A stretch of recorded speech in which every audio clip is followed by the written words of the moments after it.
안녕하세요 여러분. 오늘의 흥미로운 기사 내용은 퀄컴, 최근 인텔의 인수 제한, 그리고 다우지수가 5만에 도달했습니다. 어떻게 일어날 수 있고 언제 일어날까요? 에 관한 것입니다.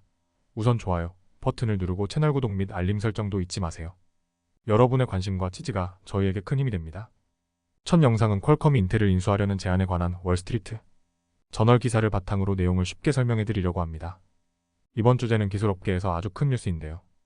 퀄컴과 인텔 두 회사는 반도체 산업에서 중요한 역할을 하고 있습니다. 이 두 기업의 거래가 성사될 경우 어떤 영향을 미칠지, 그리고 왜 이런 거래가 논의되고 있는지 자세히 알아보겠습니다. 먼저 인텔과 퀄컴의 현재 상황을 살펴볼게요. 인텔은 한때 세계에서 가장 큰 반도체 회사였지만 최근 몇 년 동안 주가가 크게 하락했습니다. 올해 주가는 약 60% 가까이 떨어졌고 시장에서의 가치도 많이 감소했죠. 인텔은 개인용 컴퓨터와 서버에 들어가는 칩을 주로 제조하는 회사로 지난 몇 년간 경쟁사들에게 밀려난 상황입니다. 반면 퀄컴은 스마트폰용 칩을 공급하는 주요 회사입니다. 우리가 사용하는 휴대폰, 특히 애플의 아이폰에도 퀄컴의 기술이 많이 들어가 있습니다. 현재 퀄컴의 시장 가치는 약 1,850억 달러에 달하지만 이번 인수 소식이 전해진 후 주가는 약 3% 하락했어요. 퀄컴이 인텔을 인수하려는 이유는 크게 두 가지로 볼 수 있습니다. 첫째, 퀄컴은 스마트폰용 칩뿐만 아니라 인텔의 칩을 통해 사업 영역을 확장하려고 합니다. 인텔은 컴퓨터와 서버용 칩 분야에서 강점이 있는데 퀄컴은 이 시장에 진입함으로써 더 큰 이익을 얻을 수 있을 것으로 보고 있죠. 둘째, 인공지능 AI의 부상입니다. 요즘 AI 칩의 수요가 급증하면서 퀄컴과 인텔도 이 분야에서 큰 기회를 보고 있습니다. 하지만 두 회사 모두 AI 칩 시장에서 엔비디아에 밀리고 있는 상황인데 이 거래가 성사된다면 이들의 경쟁력이 더욱 강화될 가능성이 큽니다. 하지만 이 거래가 확정된 것은 아닙니다. 반독점 규제 문제와 같은 여러 장애물이 존재하죠. 두 회사가 모두 미국의 주요 반도체 업체인 만큼 이 거래가 이루어질 경우 정부의 엄격한 조사를 받게 될 가능성이 큽니다. 퀄컴은 만약 필요하다면 인텔의 일부 자산을 매각해 거래를 성사시키겠다는 계획도 가지고 있습니다. 그러나 인텔이 이 제안을 받아들일지 여부는 아직 불확실합니다. 인텔은 최근 몇 년간 어려움을 겪고 있습니다. CEO 팻 겔싱어는 회사를 재건하기 위해 많은 노력을 기울였지만 아직 큰 성과를 내지 못하고 있어요. 올해 2분기에는 무려 16억 달러의 손실을 기록했고 비용 절감을 위해 수천 명의 직원을 해고하고 배당금 지급을 중단할 계획을 발표했습니다.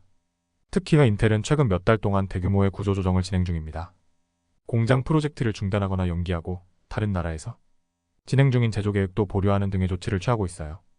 이번 퀄컴의 인수 제안이 성사된다면 퀄컴은 인텔의 기술력을 통해 사업 영역을 크게 확장하게 될 것입니다. 특히 인공지능 분야에서 더 큰 경쟁력을 가질 수 있을 것으로 예상됩니다. 하지만 반독점 규제와 같은 장애물이 있기 때문에 거래가 실제로 성사될지는 아직 지켜봐야 할 문제입니다. 이상으로 퀄컴의 인텔 인수 제안에 대한 설명을 마치겠습니다. 기술업계에서 큰 변화가 일어날 가능성이 있는 만큼 앞으로도 이 뉴스에 대한 업데이트를 계속 전해드릴게요. 다음 영상은 다우지수가 5만에 도달할 가능성에 대해 알아보겠습니다. 월스트리트 저널의 기사에 따르면 다우지수는 최근 4만 2천을 넘어서면서 새로운 기록을 세웠는데요. 과연 다우가 5만까지 도달할 수 있을지에 대해 분석해보려고 합니다. 우선 다우지수란 무엇인가요? 다우지수는 미국의 대형주 30개로 구성된 지수로 시장의 전반적인 흐름을 보여주는 중요한 지표입니다. 최근 다우지수는 퀄컴이 인텔을 인수할 가능성이라는 뉴스에 힘입어 3% 이상 상승하며 새로운 기록을 세웠습니다. 그렇다면 다우가 5만에 도달하려면 어떤 일이 일어나야 할까요? 현재 다우지수는 4만 2천에 머물러 있으며 5만에 도달하려면 약 19%가 더 상승해야 합니다. 이는 불가능해 보이지 않지만 다우지수가 5만에 도달하려면 각 구성 종목들이 상당한 성장을 보여야 합니다.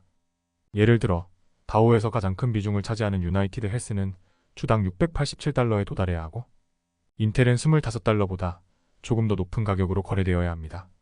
만약 퀄컴이 인텔을 인수하게 된다면 인텔 대신 다른 강력한 기술주인 엔비디어가 다우 구성 종목에 포함될 가능성도 있습니다.